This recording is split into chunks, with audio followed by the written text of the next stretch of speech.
What happens when a country loses access to satellites, banking systems, or cloud data? Not through war, but by administrative decision. Today, control of these systems rests with only a few companies. In Europe, about 69% of cloud services come from Amazon, Microsoft, and Google. Starlink runs about 65% of all active satellites, and more than half of global trade is invoiced in US dollars. This reliance brings efficiency and convenience, but it also creates political and economic pressure. The term digital isolation refers to excluding a country from access to money, data, or networks without using physical force. In this video, we'll examine how dollar clearing and SWIFT gained political significance, how satellites and cloud platforms function as points of control, and why countries are seeking greater autonomy. Chapter 1: Finance.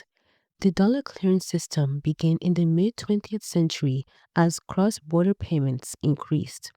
Rather than relying on bilateral settlements, countries used New York banks to process payments. This practice made the dollar the main currency for international trade. Most foreign banks cleared their transactions through US banks such as Citibank or JP Morgan. Through this, the US could monitor payments worldwide and cut off users from the system. Though it seemed neutral, it let those in charge decide who could stay connected. SWIFT, created in the 1970s, made these transactions faster and easier to track.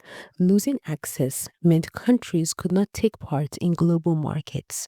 This use of finance as a tool of control became clearer once sanctions were applied. Chapter 2: Sanctions. On August 7, 2020, the US placed sanctions on Carrie Lam, the chief executive of Hong Kong, because of her actions against protests. After that, even Chinese banks refused to let her use their services. She had to pay for everyday expenses in cash because she was excluded from the financial system even though she held high office. On a larger scale, Russia was excluded in a similar way after its invasion of Ukraine. Some Russian banks were disconnected from SWIFT and foreign reserves were frozen. The measures did not involve armed action, yet the impact was strong. Financial systems, previously seen as ordinary infrastructure, were used to restrict access. Losing access to US dollar clearing left countries unable to carry out many international transactions. A similar kind of pressure can be seen with weapons and intelligence. Chapter 3: Weapons. There are some speculations that the US can disable aircraft like the F 35 through a remote kill switch, but there is no evidence of this. What does exist is a dependence on US systems for software, parts, and secure data.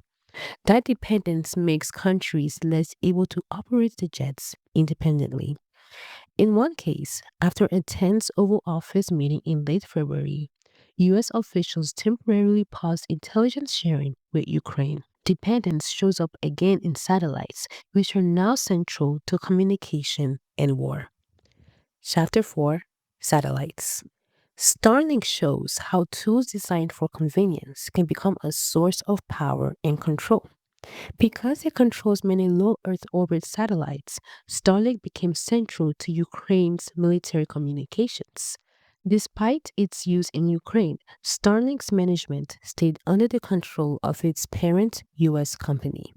Some accounts stated that officials threatened to cut access unless Ukraine agreed to grant mineral rights. Online, Elon Musk warned that without Starlink, entire military fronts could collapse. It became clear that even private contracts could be used in political bargaining. Cloud computing raises the same concerns about reliance on US control. Chapter 5: Cloud Computing. Across Europe, governments and banks rely heavily on US cloud providers. Nearly two-thirds of cloud capacity is run by Amazon, Microsoft, and Google. This concentration is seen as risky because the US holds legal authority over these companies.